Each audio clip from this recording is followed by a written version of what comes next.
Service. Dengan saya Catherine, Women of Impact diadakan sebanyak 2 kali dalam 1 bulannya pada minggu kedua dan minggu keempat. Saya menyambut para ladies yang baru bergabung di dalam ibadah online service. Ibadah hari ini dilayani oleh Pendeta Julianto Simanjuntak dengan tema Seni Merawat Keluarga. Mari kita siapkan waktu untuk memuji dan menyembah Tuhan.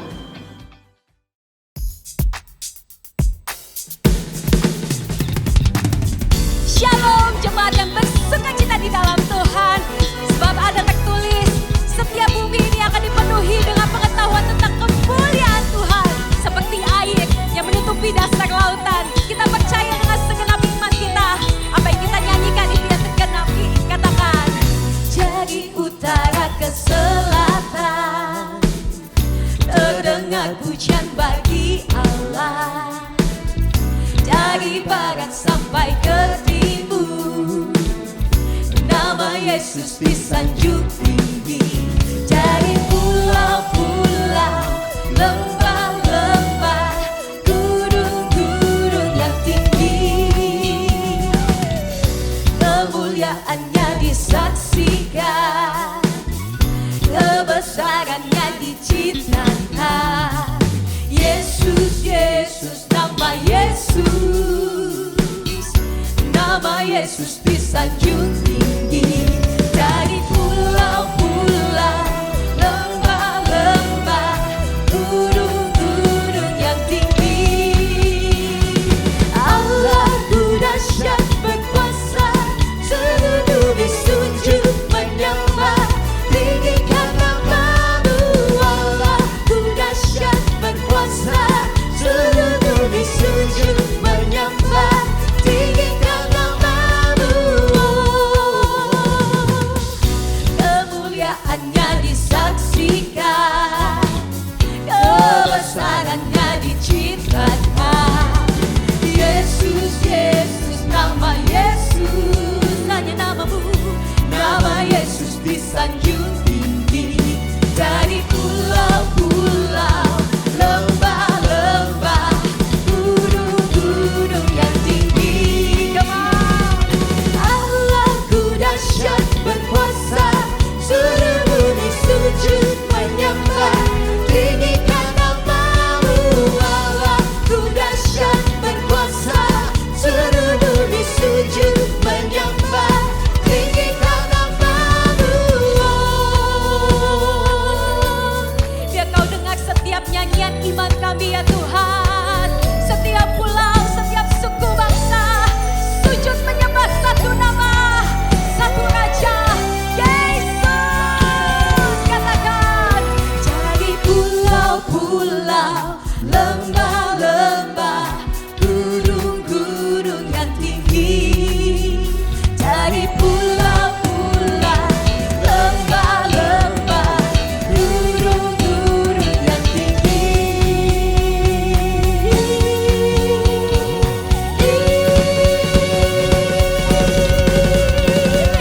Allahku dahsyat berkuasa, seluruh bumi sujud menyembah, tinggikan nama-Mu. Allahku dahsyat berkuasa, seluruh bumi sujud menyembah, tinggikan nama-Mu. Allahku dahsyat berkuasa, seluruh bumi sujud menyembah, tinggikan nama-Mu. Allahku dahsyat berkuasa, seluruh bumi sujud menyembah, tinggikan nama-Mu. Tinggikan nama-Mu. Tinggikan nama-Mu. Yes, Lord. Come on, katakan, Allahku dahsyat. Sorak-sorai tepuk tangan buat Tuhan kita yang dahsyat. Thank you Lord God. Kau dahsyat Tuhan, selamanya dahsyat. Ini nyanyian yang keluar dari hati yang mengasihi Tuhan. Ini nyanyian yang keluar dari cinta kami kepadamu Tuhan. kami menyatakan cinta kami buat Engkau. Kau lebih dari segalanya Tuhan.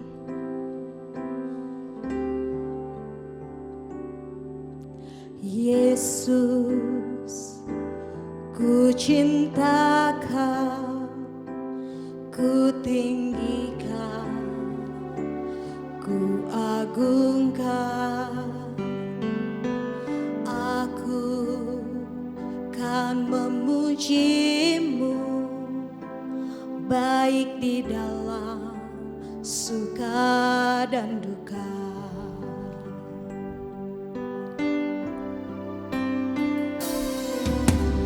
Yesus, ku cinta Kau, ku tinggikan, ku agungkan.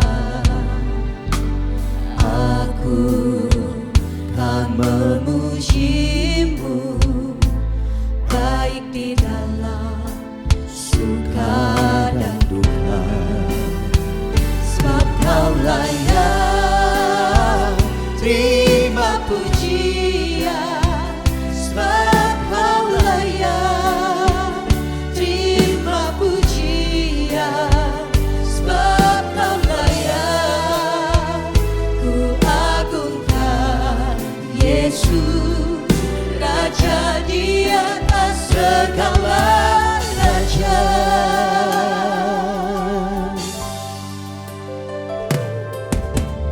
Yesus, ku cinta Kau, ku tinggikan, ku agungkan. Aku kan memuji-Mu, baik di dalam suka dan duka. Sebab Kau layak terima pujian, sebab Kau layak terima pujian, sebab Kau layak ku agungkan. Yesus, Raja di atas segala raja. Sebab Kau layak terima pujian, sebab Kau layak terima pujian, sebab Kau layak ku agungkan. Yesus, Raja di atas segala raja.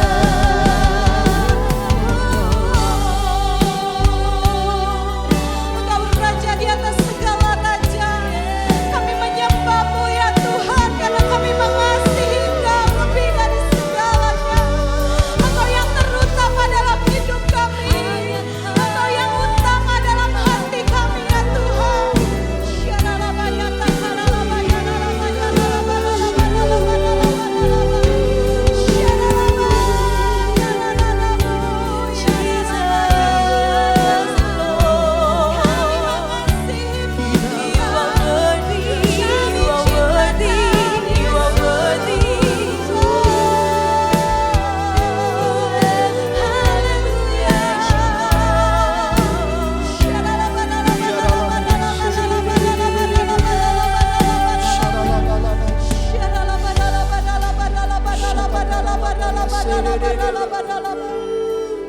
Sebab Kau layak terima pujian, sebab Kau layak terima pujian, sebab Kau layak ku agungkan. Yesus, Raja di atas segala raja. Sebab Kau layak terima pujian, sebab Kau layak terima pujian, sebab Kau layak ku agungkan. Yesus, Raja di atas segala raja, sebab Kau layak terima pujian, sebab Kau layak terima pujian, sebab Kau layak. Ku agungkan Yesus, Raja di atas segala raja, sebab Kau layak terima pujian, sebab Kau layak terima pujian, sebab Kau layak. Ku agungkan Yesus, Raja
Ibu-ibu yang terkasih, komunitas Women of Impact, senang sekali kita akan belajar satu tema seni merawat keluarga yang adalah salah satu judul buku yang saya tulis bersama istri saya Roswita, dan kita akan membaca satu bagian firman Tuhan yang ditulis oleh Rasul Paulus dalam 1 Timotius 5 ayat 8. Tetapi jika ada seseorang yang tidak memeliharakan sanak saudaranya atau keluarganya, apalagi seisi rumahnya, maka orang itu murtad dan lebih buruk dari orang yang tidak beriman. Mari kita berdoa bersama-sama.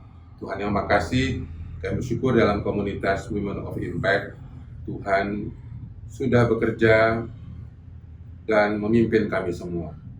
Sekarang berkatilah firman-Mu, kami menyiapkan hati, pikiran, perasaan, dan kemauan kami, agar Tuhan memulihkan, memuaskan hidup kami melalui firman-Mu. Demi nama Sang Firman, Tuhan Yesus Kristus kami berdoa. Amin. Saudara yang terkasih, firman Tuhan tadi sangat membantu hidup kami, terutama waktu anak kami yang bungsu, sekitar tahun 2014 menyatakan diri sebagai seorang ateis dan dia tidak mau lagi ke gereja. Kami sempat bertanya apa yang membuat dia tidak menjadi Kristen. Dia bilang, saya tidak akan menjadi Kristen karena ayah saya pendeta, orang tua saya Kristen, tapi saya mau menjadi Kristen kalau saya sudah menemukan kebenaran. Tentu sebagai seorang hamba Tuhan, sebagai seorang konselor dan penulis yang cukup dikenal, saya sangat shock. Tapi saya belajar untuk memberikan ruang dan waktu kepada anak kami memutuskan imannya sendiri. Saya bilang sama anak saya, nah kamu disayang itu bukan karena kamu Kristen. Papa mama sayang kamu karena kamu anak kami, bukan karena kamu Kristen. Jadi Kristen kau tidak Kristen, kau adalah anakku dan kami sayang sama kamu. Saya memberi kamu waktu untuk menemukan kebenaran itu sendiri. Tapi yang menguatkan saya adalah waktu itu saya sadar bahwa anak saya cenderung melawan, kami tidak mau ke gereja, oleh karena dia kehilangan figur ayahnya yang bertahun-tahun sibuk banyak di luar rumah sebagai dosen, sebagai pembicara. Dan saya sadar bahwa saya tidak merawat anak-anak saya dengan baik. Jadi saya bisa menerima realita waktu itu sampai Januari 2016 akhirnya anak bungsu kami menerima Kristus sebagai Tuhan dan Juru Selamat. Ayat kedua yang menarik adalah dari Mazmur 112 ayat 1 sampai 3. Di sana ditegaskan, berbahagialah orang yang takut akan Tuhan. Sebenarnya ada terjemahan lain, berbahagialah pria, yaitu laki-laki yang takut akan Tuhan, yang sangat suka kepada firman-Nya, maka anak cucunya akan terkasih di bumi dan anak cucunya akan diberkati. Ini meneguhkan saya bahwa yang memberikan janji berkat itu adalah Tuhan sendiri. Bukan hanya untuk keluarga kita, tapi untuk keturunan kita yang akan datang. Ini sangat meneguhkan. Dari dua ayat tadi, maka saya percaya panggilan yang paling penting, yang paling urgens, yang paling mendesak saat ini adalah merawat keluarga. Martin Luther pada waktu zaman reformasi menyerukan back to the Bible. Saya kira ini zaman pandemi mengingatkan kita perlu kembali ke rumah, kembali ke keluarga kita. Sebelum pandemi, saya rasa kita semua tahu bahwa ada berhala, ada altar yang kita bangun di dalam hidup kita, yang saya sebut dengan altar kesibukan. Kita tidak menyembah patung, kita bukan orang yang ateis, tapi kita memberhalakan sebenarnya yang namanya kesibukan. Sehingga kita tidak sungguh-sungguh merawat dan memelihara keluarga kita. Sementara dalam psikologi keluarga, buku-buku tentang keluarga pernikahan menekankan sebenarnya dalam kesesakan hidup, benteng stres yang murah dan mudah itu adalah keluarga. Maka ada pepatah Inggris mengatakan home sweet home.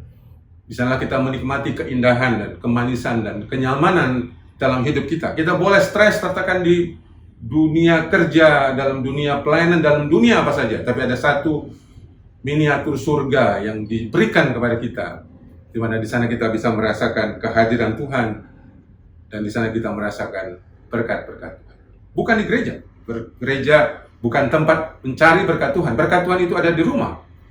gereja adalah tempat kita berbagi berkat Tuhan yang kita dapatkan dan alami di rumah.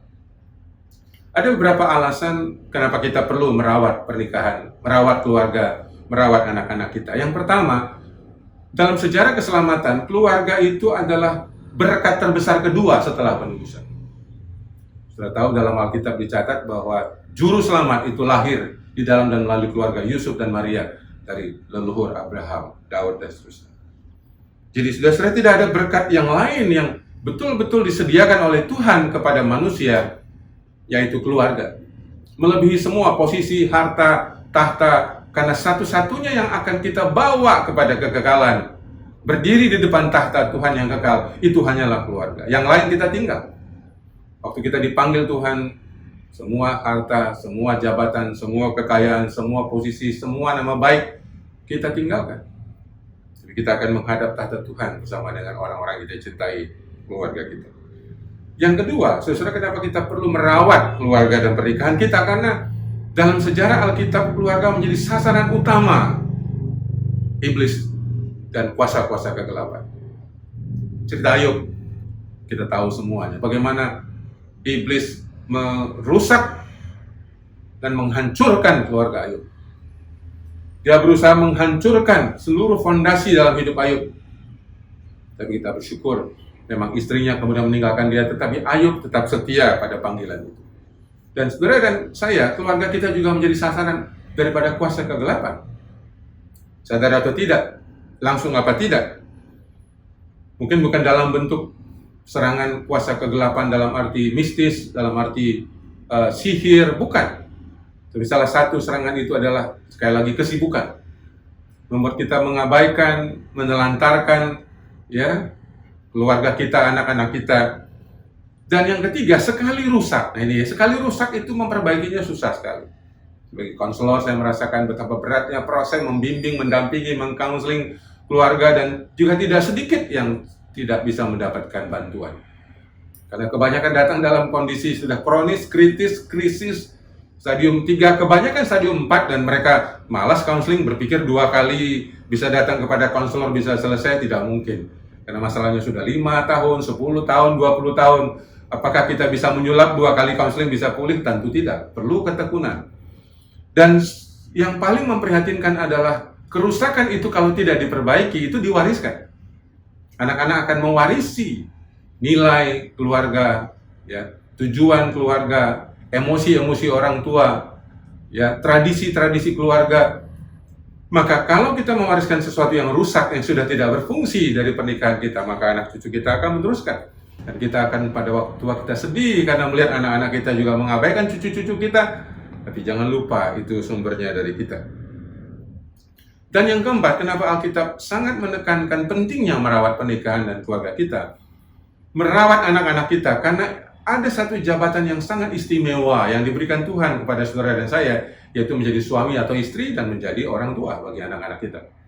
Ini bukan hanya istimewa, ya, karena Tuhan mempercayakan anak-anaknya, menitipkan anak-anaknya, meminjam rahim ibu-ibu sekalian untuk menitipkan anak-anaknya, tapi ini juga jabatan yang sangat tidak bisa digantikan. Semua jabatan-jabatan manajer, direktur, bahkan presiden sekalipun itu tergantikan. Tapi fungsi, peran, posisi Anda sebagai ibu dan ayah itu tidak tergantikan. Tuhan menitipkan anak-anaknya untuk satu tanggung jawab yang besar untuk kita membesarkan anak-anak titipan Tuhan. Anak-anak itu bukan benar-benar anak kita, dia adalah anak titipan Tuhan. Jadi cilakalah kalau ada orang tua yang memberikan anaknya kepada pembantu, babysitter, supir, opa, oma. Mereka boleh membantu tapi tidak bisa menggantikan. Jadi peran-peran utama, kebutuhan energi, emosi, waktu, itu ada di tangan ibu dan bapak daripada anak-anak tersebut. Pertanyaannya, kenapa banyak dari kita tidak benar-benar menikmati peran keibuan, atau suami tidak menikmati peran keayahan? Oh ya, alasannya selalu ada sibuk, capek, saya kira itu dicari-cari. Tapi sesungguhnya adalah banyak orang yang tidak menikmati masa kanak-kanaknya. Kalau saudara tidak menikmati ayah ibu Anda, kita sulit sekali menikmati anak-anak kita.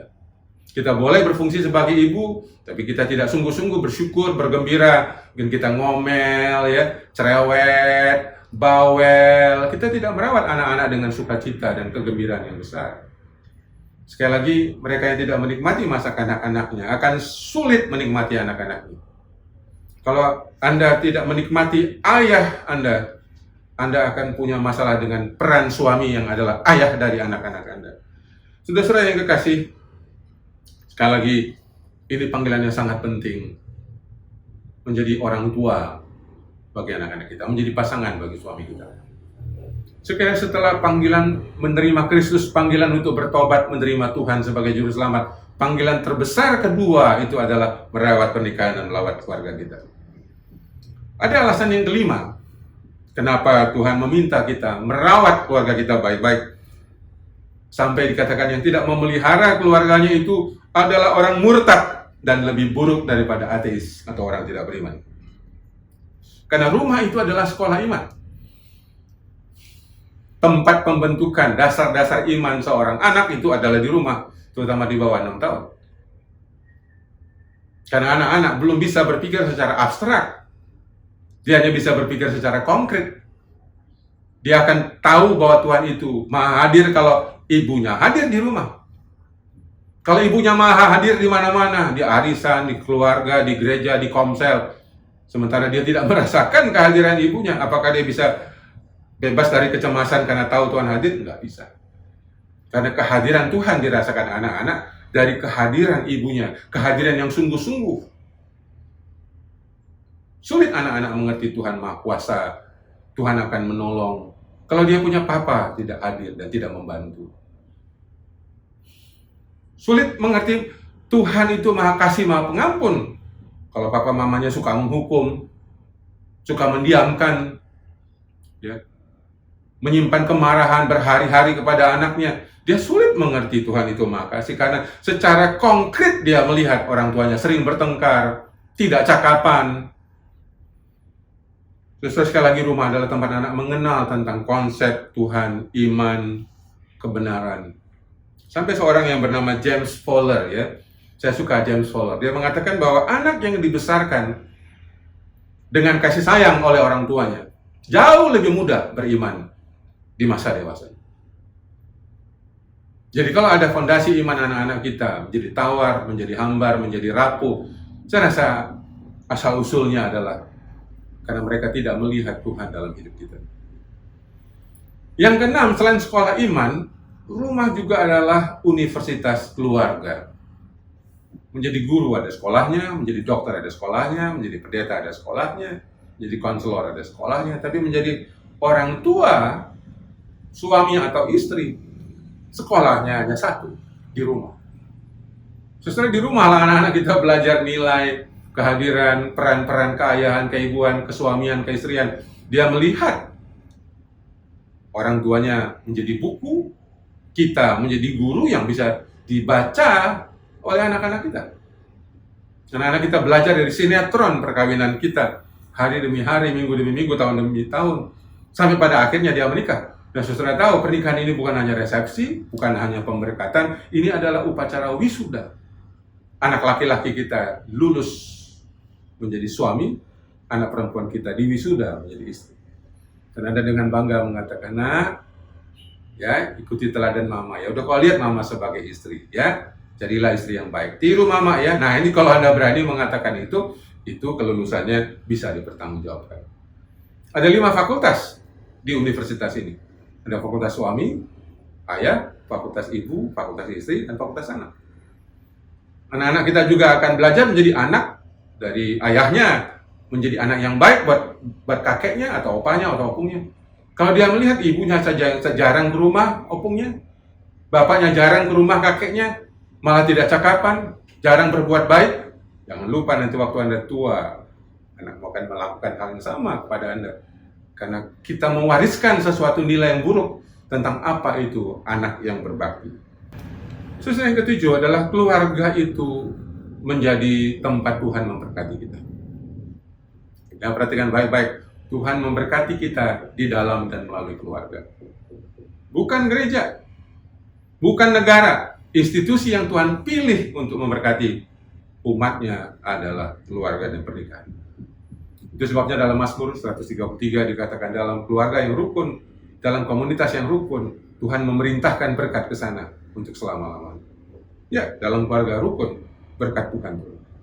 Sekali lagi kehadiran Tuhan dirasakan oleh anak-anak kita itu melalui keluarga yang hangat, yang harmonis, di mana anak kita diterima apa adanya, tidak dituntut, dikasih apa adanya, ya, dipedulikan, tidak diterlantarkan, ya, dihargai, tidak diremehkan. Dengan demikian, saudara-saudara, sekali lagi jangan mencari berkat itu di luar rumah, termasuk di gereja, termasuk di tempat kerja. Berkat Tuhan itu ada di rumah. Maka survei membuktikan keluarga-keluarga yang akrab, yang intim, yang hangat itu umumnya stresnya rendah.